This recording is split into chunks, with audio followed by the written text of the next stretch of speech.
A bruised reed He will not break. A dimly burning wick He will not quench.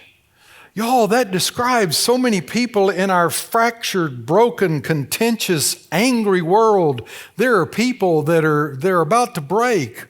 There are others, their lights are about to go out.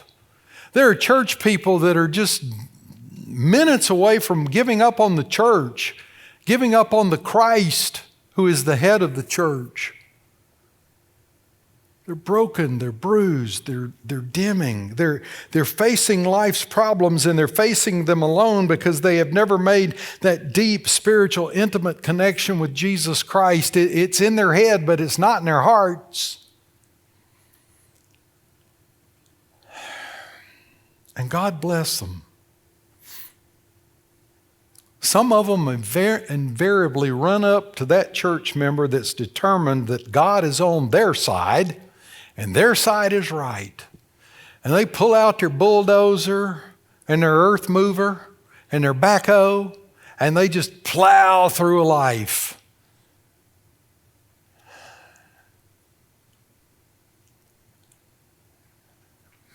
And sometimes we preachers get to deal with the casualties, and sometimes the people are just gone.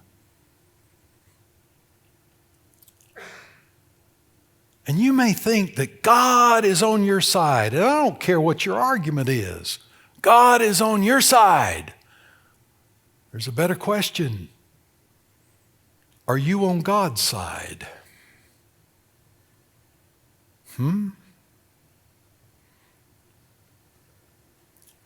So with our fractured, divisive, broken, hurting, angry world, we come to Isaiah, which the church has called the fifth gospel, because clearly a picture of Jesus is portrayed in the book of Isaiah. Matthew says that, quotes Isaiah, a child is born, one is given to us, and his name shall be called Wonderful Counselor, Mighty God, Everlasting Father, the Prince of Peace, and of his kingdom there will be no end.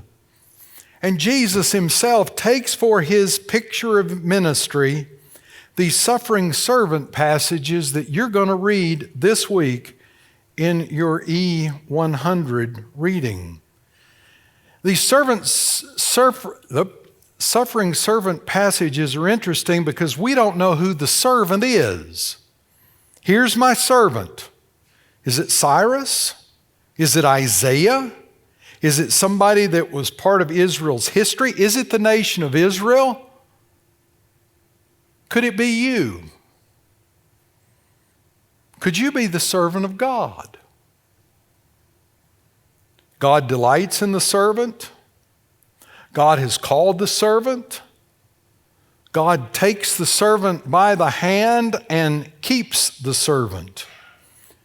Keeps the servant from heartache, from trouble, from failure. All we know for sure is that Jesus read the book of Isaiah. Jesus' first sermon comes from the book of Isaiah, and Jesus took as his plan for ministry, as his model for ministry, these passages from Isaiah. A great model.